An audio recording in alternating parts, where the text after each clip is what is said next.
What if the song that saved your career was written to mourn your best friend? In the 1980s, Duran Duran ruled the world. Private jets, designer suits, and screaming fans. But by 1991, they were broke, forgotten, and one phone call away from losing everything.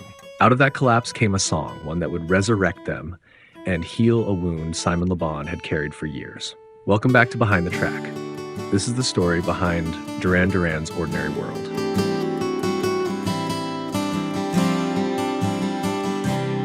By 1991, Duran Duran was a shadow of its former self. The 80s had been a blur of neon lights, sold-out arenas, and anthems like Hungry Like the Wolf. But the 90s hit them like a cold wave. Their album Liberty had flopped. Critics called them relics. Their label, Capital EMI, slashed their budget and demanded a miracle. John Taylor sold his house in Paris. Nick Rhodes was drowning in debt. Simon's credit cards were being declined. Even their drummer, Sterling Campbell, had jumped ship. The band was broken, and running out of time. 4 years and 2 albums, which really bombed. And I guess as a result of that, we've really got hungry, and it's given us sort of an edge, and that edge is coming through in the music now. Then, in a cramped home studio in Battersea, they found their last chance. Where you recorded this killed me. You did it in a friend's... We did it in Warren's living room. Well, worse than a friend. It was in yours. Oh, I thought it was a friend of the band's living room or something. We did the whole thing in Warren's living room, which is a studio much smaller than this. Lordy. And much hotter. Never. But the window's open. Right, good. And you get a decent cup of tea there as well. Warren, the outsider who'd once played with Frank Zappa, turned his living room into a sanctuary. No deadlines, no executives, just 4 musicians trying to rediscover who they were. Nick Rhodes would later say that every album feels like starting over, as if you're a new band again. Have our own recording studio in Warren's living room, believe it or not. It was so relaxed. I mean, when Simon was doing the vocal on Ordinary World, he was, I was sitting on the sofa here and he was standing where you are in front of the microphone. The desk was just there. And we all had to keep quiet, I mean, if you got hiccups, it's a real problem. No producer, no engineers, just us. And the tea lady, Simon joked years later. For the first time in a decade, they were working for themselves, not for the charts. And something unexpected happened. Nick played a haunting progression. Nick played the chords. I came up with the melody almost immediately. And the words followed about 2 minutes later. Because I wanted something that did that da da da da da, because it was a really nice phrase. It kind of joined it joined a chord progression together. Instead of stopping and then letting the chords change, it joined them together. And it's a really nice thing to do musically. And I wanted a lyrical phrase that would do that job. And I just sang Ordinary World, and it was so great. Warren strummed a melody so fragile it felt like it might shatter. And Simon, carrying the weight of his best friend's death, finally found the words he'd been searching for. One of my best friends in the whole world died.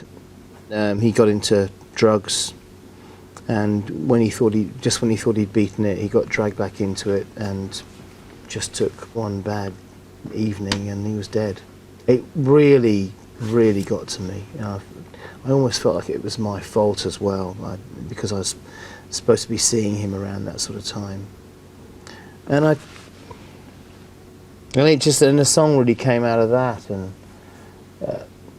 I dedicate it to him in my heart every time we play it. David Miles had died of a heroin overdose in 1986. Simon blamed himself. He'd known David was in trouble that night. He could have stopped him. He didn't. The guilt haunted him for years.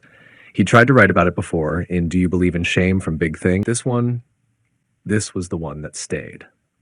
Warren's home studio in Battersea wasn't soundproof. It sat right under the flight path of the Concorde, the supersonic jet that roared over London several times a day. Well, it sounds like you can hear sort of, well, maybe it's just my imagination, but street noise and things. No, that was Concord. Oh, that was Right on the flight path. Yeah, you can get Concord. Oh, good apartment. Yeah. You're doing well now. You can move a couple of blocks. And as they recorded Ordinary World, its distant thunder found its way onto the tape. According to the band, if you isolated the vocal track, you might still hear it. The faint echo of a jet slicing through the sky caught forever between Simon's words and the music. The band worked in isolation for nearly 2 years. Between 1991 and 1992, they recorded over 40 pieces of music, searching for something real. We spent a long time in that writing period, though. We'd come off the back of the Liberty album, which had been our least successful album commercially, and we really wanted to rethink things. And we thought, well, the one thing we should do is we should go back to our songwriting and really keep writing until we've got enough strong songs that we're completely happy with. For the length of our career up until that, we basically had an open checkbook.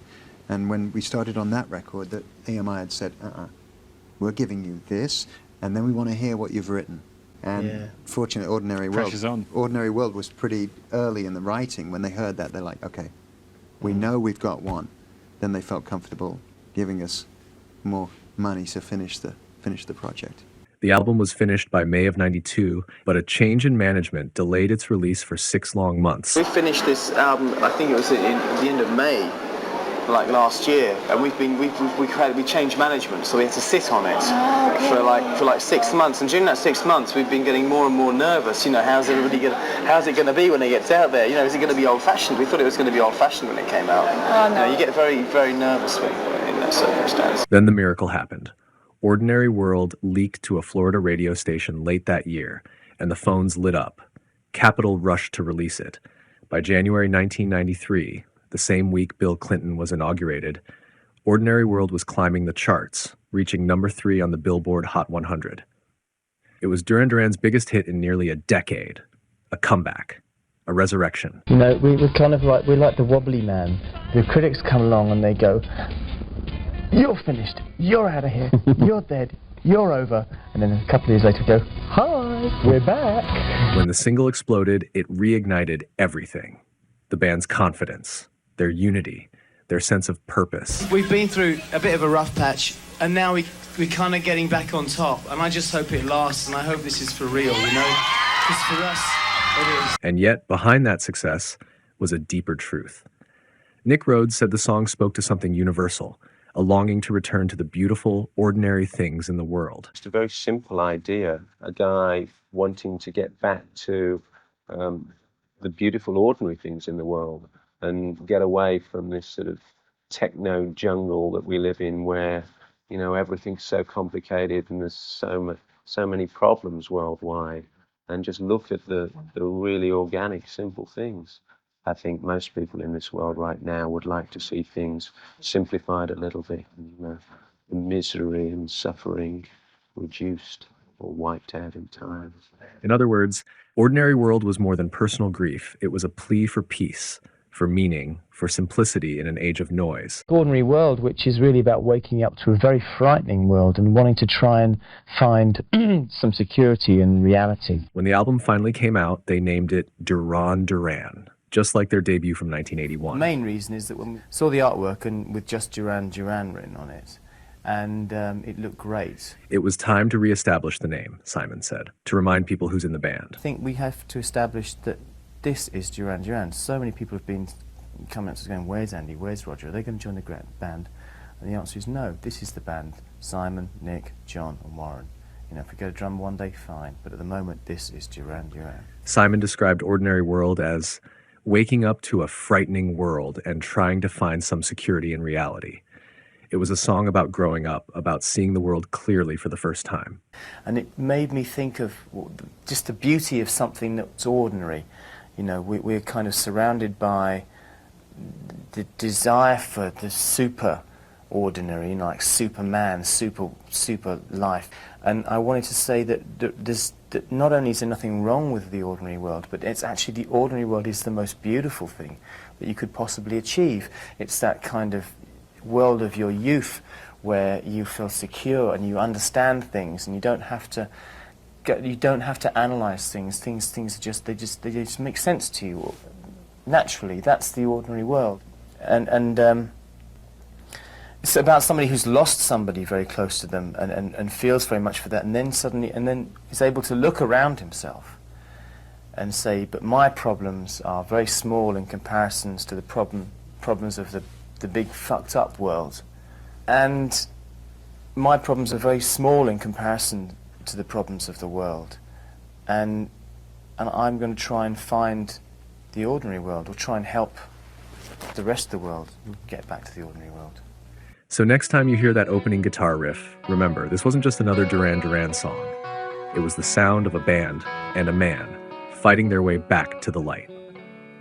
If you enjoyed this story, watch our episode on Without You, a song that gave the world a masterpiece and took everything from the men behind it. This is Behind the Track, where every song has a story.